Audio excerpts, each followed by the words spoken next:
GeM cinemas நேயர்கள் அனைவருக்கும் வணக்கம். நான் உங்கள் விஜய் பிலால். இன்னைக்கு வீடியோவில் எதை பற்றி பார்க்க போகிறோம் அப்படின்னு பார்த்தீங்கன்னா, கர்நாடகா பீப்புள்ஸ் எல்லாருமே அதாவது ஒவ்வொரு ஸ்டேட்டில் ஏதாவது ஒரு பிரச்சனையாச்சுன்னா உங்களை உங்கள் படத்தை நாங்கள் ஓட விட மாட்டோம் அப்படிங்கிற ஒரு முடிவு எடுத்துடுறாங்க.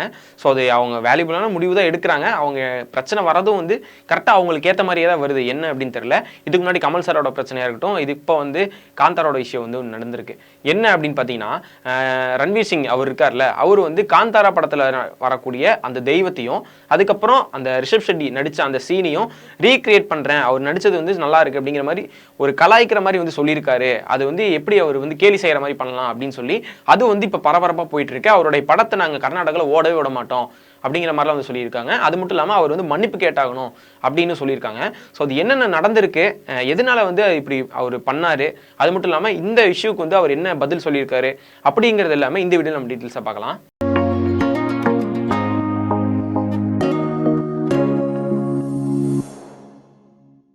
ரன்வீர் சிங் ஃபர்ஸ்ட் நம்ம எல்லாத்துக்குமே தெரியும்.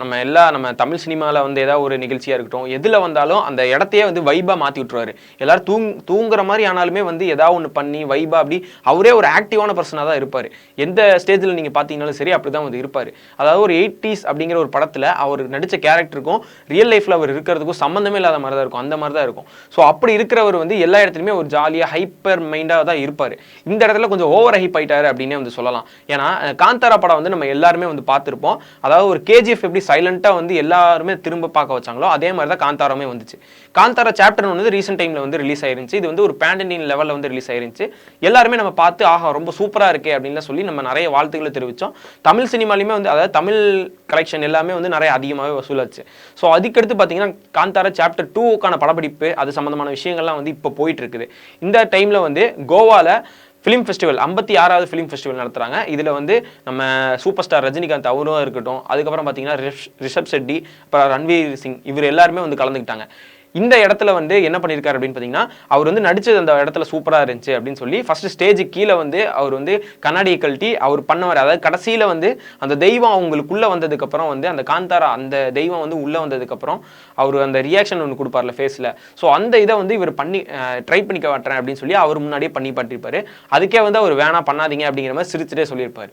அதுக்கடுத்து ஸ்டேஜில் போய் அவர் பேசும்போது என்ன சொல்லியிருக்காரு அப்படின்னு பார்த்தீங்கன்னா, அந்த தெய்வத்தை ஃபர்ஸ்ட் என்ன சொல்லியிருக்காரு அப்படின்னு பார்த்தீங்கன்னா, ஃபர்ஸ்ட் இந்த தெய்வம் யாரோடது அப்படின்னு பார்த்தீங்கன்னா கர்நாடகால கடலோர பகுதியில் இருக்கக்கூடிய துளு மக்களுடைய தெய்வம் அப்படின்னு சொல்லலாம். ஸோ இதை பேஸ் பண்ணி தான் இந்த கடையை எடுத்திருந்தாங்க. இந்த தெய்வத்தை கலாய்க்கிற விதமா பேசியிருக்காரு, ஒரு கேலி பண்ற விதமா பேசியிருக்காரு அப்படின்னு சொல்லியிருக்காங்க. என்ன வார்த்தை யூஸ் பண்ணியிருக்காரு அப்படின்னு பார்த்தீங்கன்னா, பெண் ஆவி அப்படின்னு சொல்லிட்டு, அதாவது உமன் கோஸ்ட் உள்ள வந்ததுக்கு அப்புறம் அப்படிங்கிற மாதிரி சொல்லியிருக்காரு. அதாவது அந்த கடைசி சீன்ல அவருக்குள்ள அந்த தெய்வம் வந்ததுக்கு அப்புறம் அவர் இந்த மாதிரி பண்ணுவாரு அப்படின்னு சொல்றத அவர் இந்த மாதிரி சொல்லிட்டாரு. ஒரு பெண் பேய் இவருக்குள்ள வந்ததுக்கு அப்புறம் இப்படி பண்ணுவாரு அப்படின்னு சொல்லி அது பண்ணது ஒரு கேலி பண்ற மாதிரி பேசியிருக்காரு அப்படிங்கிற ஒரு இஷ்யூ பெருசா போயிட்டு இருக்கு. அது மட்டும் இல்லாம கண்ணாடியை அவர் கழட்டி அவர் எப்படி பண்ணுவாரோ அதே மாதிரி இவர் பண்றேன்னு சொல்லி அவர் ட்ரை பண்ணி அது ஒரு மாதிரி சர்ச்சைக்குரிய விஷயமா இப்ப போயிட்டு இருக்கு. இது எங்க தெய்வத்தை கேலி பண்ற மாதிரி பேசியிருக்காரு, கலாய்க்கிற மாதிரி பேசியிருக்காரு, இதுக்கு அவர் மன்னிப்பு கேட்டே ஆகணும், அவருடைய படங்கள் இனிமே கர்நாடகாவில் நாங்கள் ஓட விட மாட்டோம் இப்படிங்கிற மாதிரிலாம் ரொம்ப கோவப்பட்டு கருத்துக்கள் தெரிவிச்சிட்டு இருக்காங்க. இதுக்கு ரன்வீர் சிங் என்ன சொல்லியிருக்காரு அப்படின்னு பார்த்தீங்கன்னா, நான் ரிஷப் ஷெட்டியை ரொம்பவே பாராட்டுறேன், அவருடைய நடிப்பு பற்றி தான் நான் பேச வந்தேன். அவர் நம்ம இந்தியன் சினிமாவுடைய ஒரு பொக்கிஷம் அப்படின்னே சொல்லலாம். ஏன்னா அவ்வளோ சூப்பரான ஆக்டிங் அதில் பண்ணியிருப்பாரு. அந்த கதையுமே ரொம்ப சூப்பரான கதை தான்.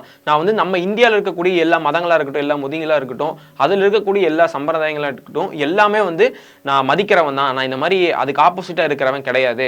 நான் இந்த மாதிரி அவங்கள ப்ரௌட் பண்ணணும் அப்படிங்கறக்காக தான் பேசுனேன் ஒழிய நான் இந்த மாதிரி தவறா இந்த மாதிரி கேலி செய்யணும் அப்படிங்கறக்காக நான் பண்ணல. ஸோ இதுக்காக நான் என்னோட மன்னிப்பை தெரிவிச்சுக்கிறேன் அப்படின்னு சொல்லி அவருடைய இன்ஸ்டா பதிவிலையும் சோஷியல் மீடியாலையும் பதிவிட்டிருக்காரு. ஸோ இந்த விஷயம் தான் இப்போ பரபரப்பாக போயிட்டு இருக்கு. கர்நாடக மக்களுக்கு மட்டும் என்னன்னு தெரியல, ஏதாவது ஒரு தலை கமல் சாரா இருக்கட்டும், இல்லை வேற யாராவது இருக்கட்டும், ஏதாவது ஒன்று பண்ணி விட்டு ஊருக்குள்ள உங்க படத்தை ஓட விட மாட்டேன் அப்படிங்கிற மாதிரி எடுக்க ஆரம்பிச்சு இன்ஸ்டாகிராமா இருக்கட்டும், அதுக்கப்புறம் சோஷியல் மீடியாவா இருக்கட்டும், இது எல்லாத்துலயும் ஷேர் பண்ணியிருக்காரு. கர்நாடக மக்களுக்கு மட்டும் என்ன அப்படின்னு தெரியல, கர்நாடக பீப்புள்ஸு மொத்தமாகவே ஏதாவது ஒரு பிரச்சனை வந்துட்டே இருக்கு. அதுவும் யார் சைடு அப்படின்னு பார்த்தீங்கன்னா சினிமா சைட்லேருந்து தான் பிரச்சனை வருது. முன்னாடி கமல் சாரா இருக்கட்டும், இப்போ ரன்வீர் சிங்கா இருக்கட்டும், எல்லாருமே ஏதாவது ஒரு பிரச்சனை கர்நாடகா பீப்புள் கூட பண்ணிக்கிட்டே இருக்காங்க. அப்படி ஏதாவது பண்ணிட்டாங்கன்னா உங்க படத்தை நாங்கள் ஓட விட மாட்டோம் அப்படின்னு சொல்லி அவங்க பிரச்சனை பண்ண ஆரம்பிச்சிடறாங்க. இது இப்போ கொஞ்ச நாளாவே போயிட்டு இருக்கு. இது என்ன, இது புது ட்ரெண்டாக மாறிட்டு இருக்கா அப்படிங்கிறது என்னன்னு தெரியல. ஸோ இந்த விஷயத்தை பற்றி உங்களுடைய ஒப்பீனியன் என்ன அப்படிங்கிறது கீழே கமெண்ட்ஸை சொல்லிட்டு போங்க.